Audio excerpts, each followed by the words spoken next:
Amis du jour, bonjour, en cette belle journée de janvier. Et pour bien débuter cette année comme promis, on va faire de plus en plus de choses bon pour nous, bon pour la planète. Alors après avoir fait mes shampoings, mes savons, que je continue à améliorer, et je pense que cette année nous aurons d'autres recettes, mon déo, il nous manquait une chose essentielle au niveau de l'hygiène corporelle, n'est-ce pas? C'était le dentifrice. Donc là, on va faire une petite recette de dentifrice. Il y en aura plusieurs, je pense, c'est qu'on expérimentera cette année, puisque faut savoir quand même que faire ces dentifrices là, ça ne dure pas très longtemps. On peut pas les conserver comme dans les trucs en tube pendant des mois. Alors, pour cela, j'aurais juste besoin, quasiment des choses qu'on a nous à la maison généralement, hein, c'est-à-dire de l'argile verte. Alors, celle-ci, bien sûr, moi je l'achète comme cela parce que c'est beaucoup plus intéressant et économique.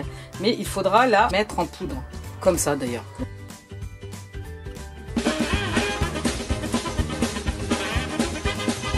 Donc, il me faudra de l'argile verte, il me faudra du sel, un peu d'huile de coco et un tout petit peu de bicarbonate. Et bien sûr une boîte pour mettre notre dentifrice, une boîte qui ferme bien et qui soit opaque. Et bien sûr il nous faudra aussi un petit peu d'eau pour homogénéiser tout cela. Alors après c'est simple, hein. 4 cuillères d'argile verte, de toute façon c'est 4 pour 1 en fait. On va mettre un tout petit peu de bicarbonate. Alors bicarbonate pourquoi? Parce que ça aseptise, etc. Mais il faut faire attention parce que ça peut aussi rayer, il peut y avoir aussi des petits problèmes, donc on en met qu'un petit peu. Il nous faut une cuillère de sel et une cuillère d'huile de coco. Et il reste qu'à mélanger tout ça. Donc comme on voit, ça forme une pâte, c'est trop sec, donc il faut ajouter un petit peu d'eau.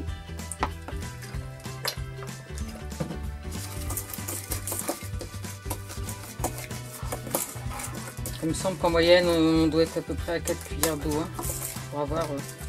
Voilà, une fois que j'ai ma belle consistance, n'est-ce pas? Mon doigt, ça tient, ça fait plouf. On va ajouter tout de même de l'huile essentielle de menthe pour avoir un petit goût frais et en plus c'est aseptisant, etc.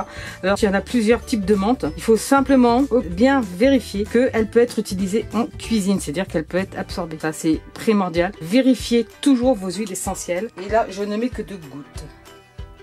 Il faut surtout pas en mettre plus. Parce que là ça peut devenir pas bon hein, pour la santé. Hein.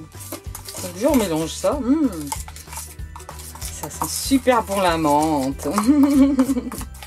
Regardez, c'est assez joli. Il ne me reste qu'à mettre ça dans mon petit pot que j'ai bien sûr désinfecté, bien nettoyé. Et là, j'ai un dentifrice pour 3 à 4 semaines maximum. Parce que c'est pas quand même quelque chose qui se conserve énormément. Donc c'est pour ça qu'on va en faire qu'en petite dose.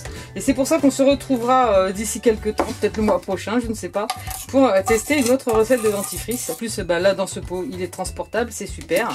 Et puis tiens, je vous dis à bientôt pour une nouvelle vidéo. Moi en attendant, je vais aller tester mon nouveau dentifrice. Allez, je file à la salle d'eau pour me tester pour la première fois mon dentifrice. Et je vous dis à la semaine prochaine pour une nouvelle vidéo.